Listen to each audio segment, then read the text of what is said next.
Hi எல்லாருக்கும் வணக்கம். நம்ம இன்னைக்கு சின்ன வெங்காயம் பூண்டு போட்டு பூண்டு குழம்பு வைக்க போகிறோம். ஒரு பேன் வச்சு 2 டீஸ்பூன் எண்ணெய், 1 டீஸ்பூன் ஜீரகம்,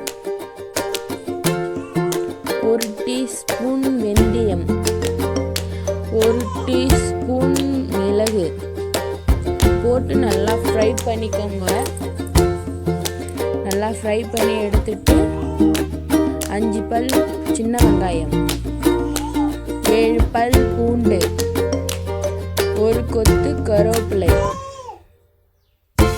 நல்லா போட்டு நல்லா ஃப்ரை பண்ணிக்கோங்க. அது ஒரு மிக்ஸி ஜாருக்கு மாற்றி நல்லா ஆறின பிறகு ஒரு பெரிய தக்காளியை 2ஆக கட் பண்ணி ஆட் பண்ணிக்கோங்க. நல்லா ஃபைன் பேஸ்ட்டாக அரைச்சிக்கோங்க. நம்ம மசாலா ரெடி பண்ணிட்டோம். இப்போ அதே வானலில் அடுப்பில் வச்சு செக்கு ஆட்டில் நல்லெண்ணெய் ஆட் பண்ணிக்கோங்க. நிறைய எண்ணெய் ஆட் பண்ணிக்கோங்க. அப்போ தான் குழம்பு 4 நாள் ஆனாலும் கெட்டு போகாது, ஒரே சுவையோடு இருக்கும். எவ்வளோ எண்ணெய் ஆட் பண்ணுறோமோ அவ்வளோ குழம்பு அவ்வளோ சீக்கிரம் கெட்டு போகாமல் இருக்கும். தேவையான அளவுக்கு கடுகு, எண்ணெய் காஞ்ச பிறகு கடுகு ஆட் பண்ணிக்கோங்க. கடுகு நல்லா பொரிஞ்சு வந்ததும் 1 கப் சின்ன வெங்காயம் நல்லா போட்டு நல்லா வதக்கிக்கோங்க. நல்லா எண்ணெயிலே ஃப்ரை ஆகணும் சின்ன வெங்காயம். இது நல்லா ஃப்ரை பண்ணிவிட்டு 1 கொத்து கருவேப்பிலை பாருங்க, ஒரு கொத்து கருவேப்பிலை போட்டு நல்லா கோல்டன் ப்ரௌன் ஆகிற வரைக்கும் நல்லா ஃப்ரை பண்ணி எடுத்துக்கோங்க. நல்லா ஃப்ரை பண்ணி எடுத்துக்கிட்டு தேவையான அளவுக்கு நல்லா வதக்கி எடுத்துக்கோங்க. வெங்காயம் நல்லா வதங்கினா கூடிய சீக்கிரம் கிட்டு போகாது. ஒரு பிளேட் நான் பூண்டு எடுத்துக்கிறேன். உங்களுக்கு எவ்வளோ பூண்டு தேவையோ அவ்வளோ பூண்டு ஆட் பண்ணிக்கோங்க. நான் நல்லா பூண்டு ஆட் பண்ணிக்கிட்டேன். நல்லா ஃப்ரை பண்ணிக்கோங்க. பூண்டு போட்டு பாருங்க, இந்த அளவுக்கு நல்லா ஃப்ரை ஆகணும். எண்ணெயில் நல்லா ஃப்ரை பண்ணிவிட்டு நம்ம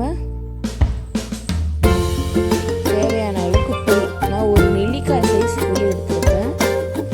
தேவையான அளவுக்கு தண்ணி, எனக்கு தேவையான அளவு நான் தண்ணி ஆட் பண்ணிக்கிட்டேன். உங்களுக்கு எவ்வளோ தேவையோ அவ்வளோ தண்ணி ஆட் பண்ணிக்கோங்க. நீங்கள் நிறைய பேருக்கு செய்யணுன்னா நிறைய புளி ஆட் பண்ணிக்கோங்க. நான் சிம்பிளாக செய்கிறேன். உங்களுக்கு எவ்வளோ தேவையோ அவ்வளோ நீங்கள் எடுத்துக்கோங்க. இதேமாதிரி நல்லா ஃப்ரை ஆகி வரணும். பாருங்கள், நல்லா ஃப்ரை ஆகி வந்ததும் ஓரம் பாதகத்தெல்லாம் தள்ளி நல்லா கிளறி விட்டுட்டு அரை தக்காளி, நம்ம தக்காளி போட தேவையில்ல, இருந்தாலும் அரை தக்காளி போட்டுக்கோங்க. தக்காளி வேணான்னா விட்டுருங்க. அரை தக்காளி போட்டு நல்லா ஃப்ரை பண்ணி எடுத்துக்கோங்க. நல்லா கோல்டன் ப்ரௌன் ஃப்ரை பண்ணி எடுத்துக்கோங்க. நல்லா ஃப்ரை பண்ணியாச்சு. இப்போ நம்ம இதில் மசாலா பொருள் ஆட் பண்ண போகிறோம்.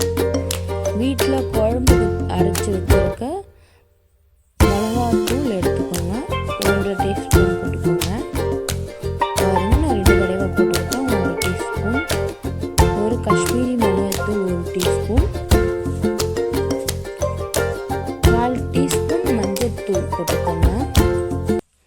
மஞ்சத்தூள் 1/4 டீஸ்பூன். நல்லா கிளறி விடுங்க. நல்லா கிளறி விட்டாச்சு.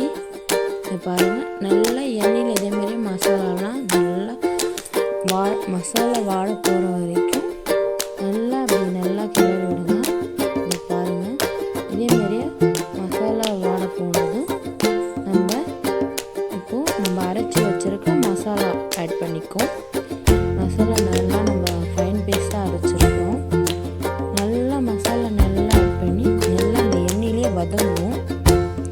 நம்ம ஏற்கனவே வதக்கி தான் அரைச்சிருக்கோம், இருந்தாலும் நல்லா வதக்கிக்கோங்க. இன்னும் தக்காளி போட்டிருக்கோங்க, அதனால நல்லா வதக்கிக்கோங்க.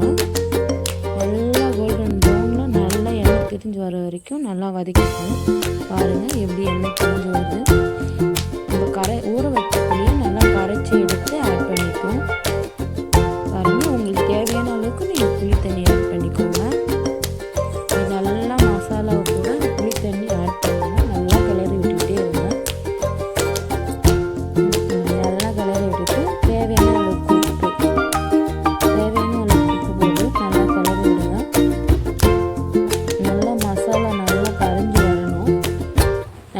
மசாலா கரைஞ்சி வந்ததும் 10 நிமிஷம் நல்லா ஹை ஃப்ளேமில் வச்சு நல்லா கிளறி விடுங்க. பாருங்கள், இப்படி கொதிச்சு வரணும். 10 நிமிஷம் கொதிச்சதும் இப்படி தான் இருக்கும். அதை நல்லா அடி பிடிக்காமல் இருக்கிறதுக்காக நல்லா கிளறி விடுங்க. நல்லா கிளறி விட்டுக்கிட்டே இருங்க. இப்படி வடிச்சா நல்லா கொதிச்சு வர ஸ்டேஜில் பாருங்கள் ஓரத்தில் எவ்வளோ எண்ணெய் தேங்கி இருக்குதுன்னு நல்லா கிளறி விடுங்க. அடி பிடிக்காமல் மசாலாலாம் நல்லா கொதிச்சு வரணும். நல்லா கிளறி விட்டுக்கோங்க. நல்லா கிளறி விட்டது பாருங்கள் எப்படி இருக்குன்னு நல்லா கிளறி விட்டுக்கோங்க. சூப்பராக இருக்குது. பாருங்கள், குழம்பு நல்லா கிளறி விட்ட பிறகு நல்லா ஹை ஃப்ளேமில் வச்சு நல்லா கிளறி விட்டுக்கோங்க. பாருங்கள் ஃப்ரெண்ட்ஸ், எவ்வளோ எண்ணெய் தேங்கி வருதுன்னு நல்லா எண்ணெயெல்லாம் எடுத்து விட்டு நல்லா கிளறி விடுங்க. அடி பிடிக்காமல் இருக்கணும். மீடியம் ஃப்ளேமில் வச்சுக்கோங்க. கொதிக்கும்போது நல்லா கொதிச்சு வரணும். நல்லா கொதிச்சு வரம் பார்த்து அடுப்பை ஆஃப் பண்ணிடுங்க. ஒரு பிளேட்டில் சாதம் போட்டு இந்த குழம்பு ஊற்றி நல்லா சாப்பிட்டு பாருங்கள். பிடிச்சிருந்தா செஞ்சு பார்த்துட்டு பிடிச்சிருந்தா கமெண்ட் செக்ஷனில் மெசேஜ் பண்ணுங்கள். ஃபாலோ பண்ணிக்கோங்க, லைக் பண்ணிக்கோங்க. அடுத்தடுத்த வீடியோக்காக சப்ஸ்கிரைப் பண்ணிக்கோங்க. நான் அடுத்த வீடியோவோட வரேன் ஃப்ரெண்ட்ஸ். பாய்.